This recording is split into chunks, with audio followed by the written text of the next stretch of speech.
তুমি এখানে? বসুন সাহেব।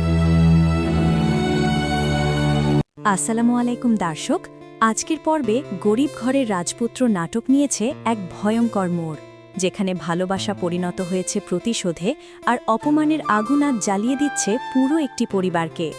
বস্তির ছোট্ট ঘরে দাঁড়িয়ে অনেক রাগে ফুঁসছে, আর সামনে শান্তভাবে দাঁড়িয়ে মেঘলা।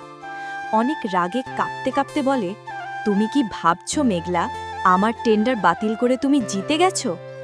মেঘলা হেসে বলে, জেতা হারানা অনেক, এটা হিসাব মেটানো। তারপর এক চরম অপমানজনক সত্য সামনে আনে, তোমার মা চুরি করে ধরা পড়েছিল, আমি টাকা দিয়ে তোমাদের সম্মান কিনে এনেছি।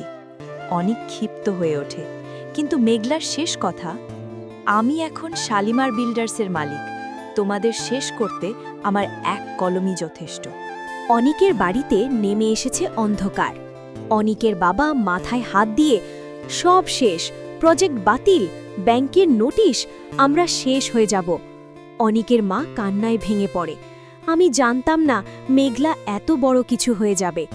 অনিক রাগে বলে, ও একা না, ওর পেছনে বড় কোনো শক্তি আছে, এই টাকা পরিষ্কার না। বাবার শেষ ভরসা, তুই ওর কাছে গিয়ে ক্ষমা চা, না হলে আমরা পথে বসব। শালিমার বিল্ডার্স অফিসে বসে আছে এক নতুন মেঘলা। রমজান সাহেব এসে বলে, ম্যাম, অনিক সাহেব আর তার বাবা এসেছেন।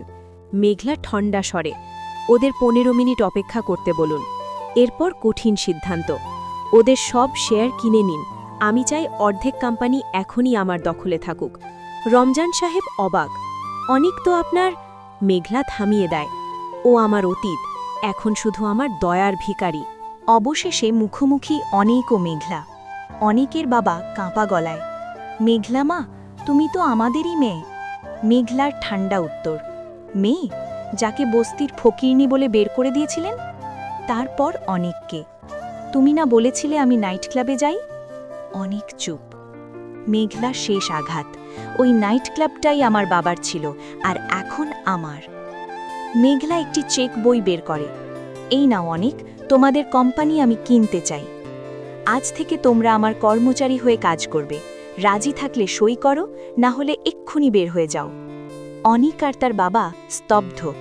চারদিকে নেমে আসে নিস্তব্ধতা, আর বাজতে থাকে টান টান উত্তেজনার মিউজিক। মেঘলাকে সত্যি অনিককে নিজের কর্মচারী বানাবে, নাকি অনিক ফিরে আসবে নতুন ষড়যন্ত্র নিয়ে? জানতে হলে চোখ রাখুন গরিব ঘরের রাজপুত্র নাটকের পরবর্তী পর্বে। তো বন্ধুরা, ভিডিওটি ভালো লাগলে একটি লাইক দেবেন এবং একটি সাবস্ক্রাইব করে আমার পাশে থাকবেন।